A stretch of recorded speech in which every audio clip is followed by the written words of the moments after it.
Rabbi, for during the Seder, for Birkat Hashir, Yeah. what do you say? Good question. I say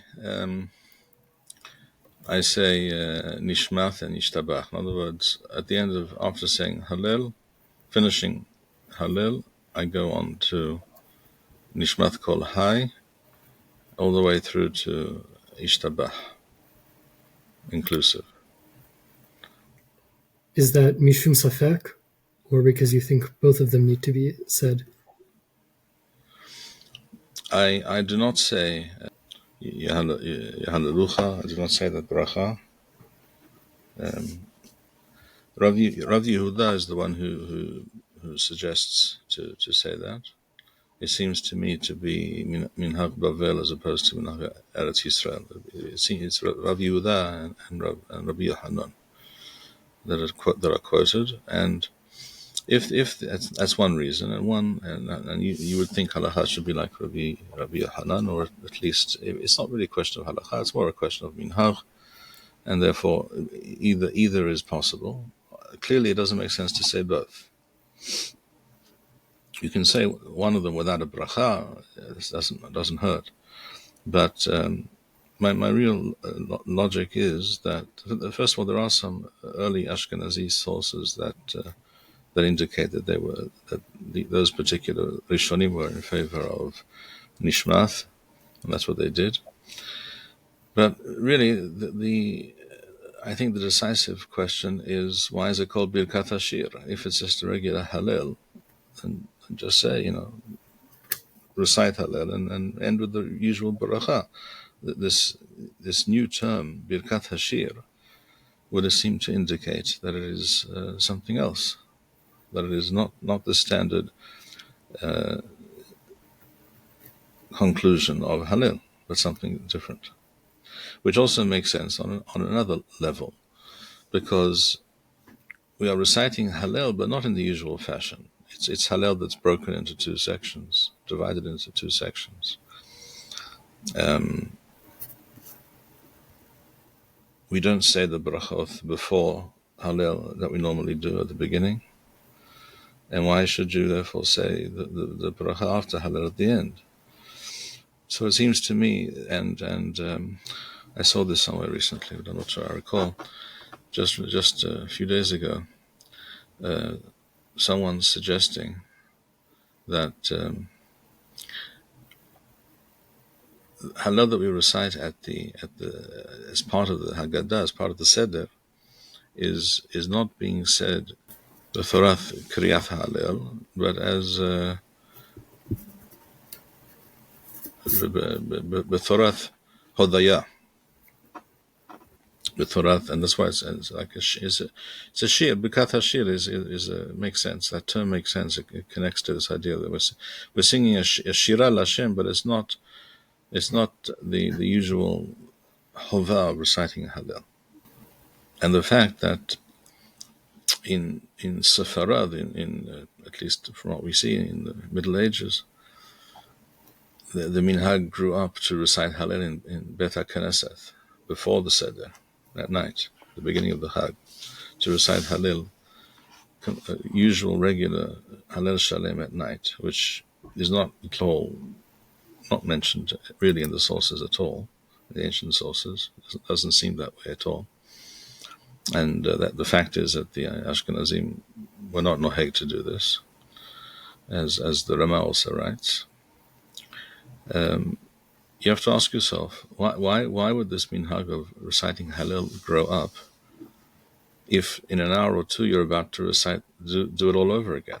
Say Hallel, the same Hallel twice, the same night, and the Hallel or parts of Hallel recited as part of the Haggadah is mefurash, is clearly mentioned. Reciting Hallel outside the Haggadah is not mentioned at all.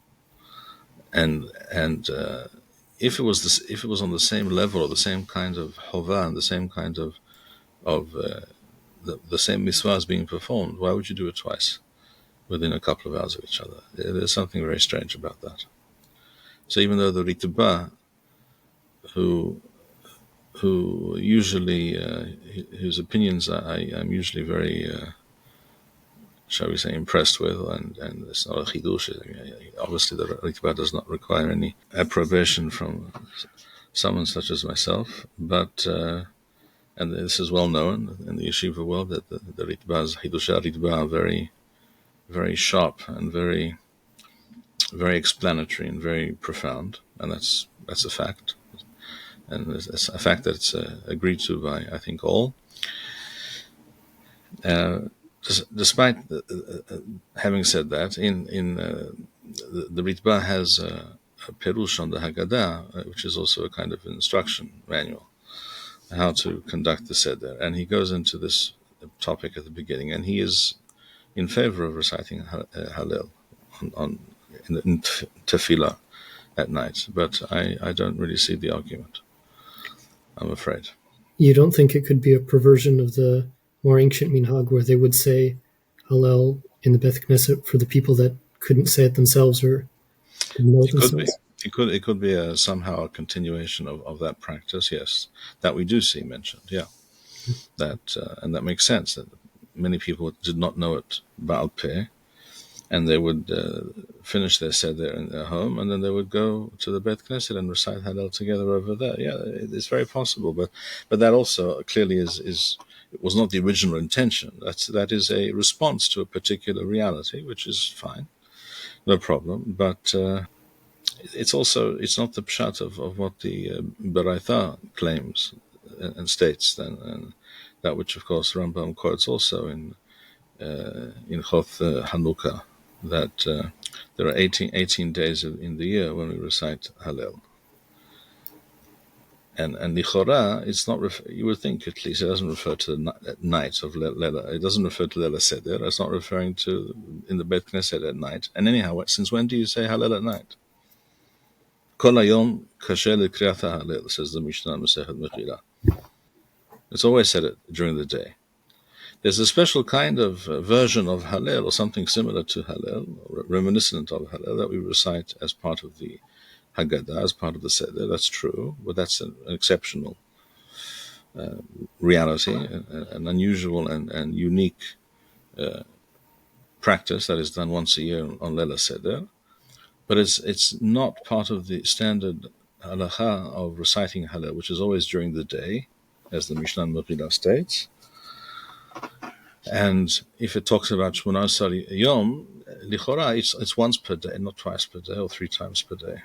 It's almost 3 times if you say it at night, in the Haggadah and in the morning as well.